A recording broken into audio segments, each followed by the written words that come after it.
28 फरवरी को यूक्रेन के president Zelensky America पहुंचे और वहां पर ओवल हाउस में उन्होंने अमेरिकी प्रेसिडेंट डोनाल्ड ट्रंप और वाइस प्रेसिडेंट जेडी वेंस के साथ यूक्रेन के भविष्य को लेकर बातचीत की।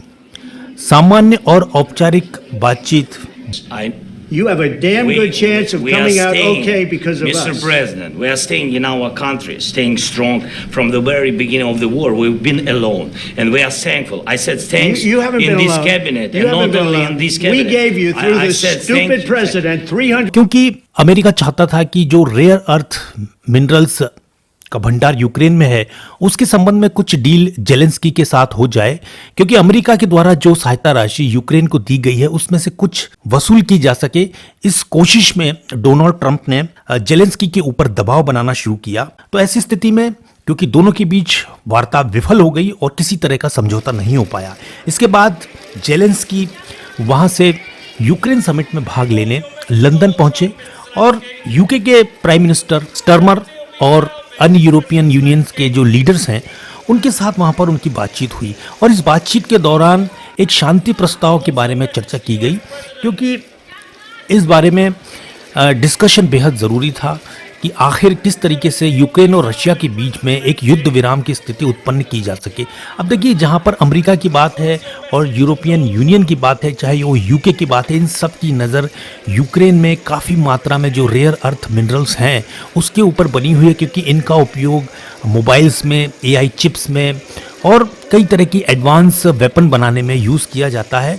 और इसमें क्योंकि चाइना का दबदबा है, तो ये जो कंट्रीज़ हैं ये एक अल्टरनेटिव सोर्स की तलाश में हैं और इस तलाश उनकी यूक्रेन में जाकर ख़त्म होती है। इसलिए यूक्रेन जो है दुनिया भर में एक सेंटर पॉइंट बन गया है इस रेयर अर्थ मिनरल्स के लिए। तो कहीं ना कहीं हमें इस जियोपॉलिटिक्स में एक तरीके का ये एक छुपा हुआ ट्रेड एजेंडा भी यूएस का, यूके का और यूरोपियन यूनियन का दिखाई देता है। तो चलिए, जेलेंस्की जब यूक्रेन के जो प्रेसिडेंट हैं वो यूक्रेन समिट को लेकर लंदन पहुंचे, तो वहां पर यूरोपियन यूनियन के नेताओं ने और साथ ही साथ में यूके के प्राइम मिनिस्टर ने भी इनडायरेक्टली जेलेंस्की को ये कह दिया कि यदि हमें किसी शांति समझौते को लेकर आगे बढ़ना है तो उसमें यूएस का शामिल होना बेहद ज़रूरी है। क्योंकि जहां पर जेलेंस्की इस चीज़ को मांग रहे थे कि यदि किसी तरह का शांति समझौता होता है, युद्ध विराम होता है, तो बाद में रशिया आगे चलकर यूक्रेन पर हमला नहीं करेगा, उसे नुकसान नहीं पहुंचाएगा। इस बात की शांति की गारंटी कौन देगा?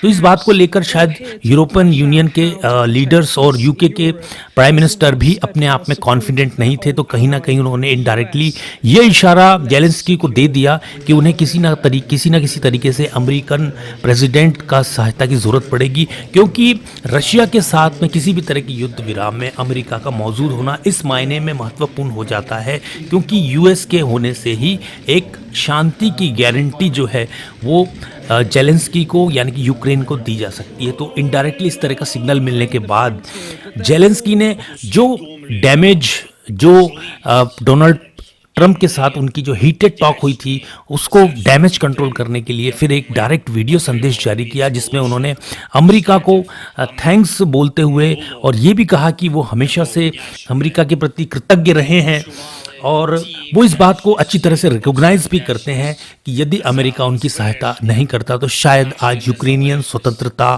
को खतरा होता और शायद हो सकता था कि यूक्रेन एक स्वतंत्र राष्ट्र के रूप में आज अस्तित्व में नहीं होता।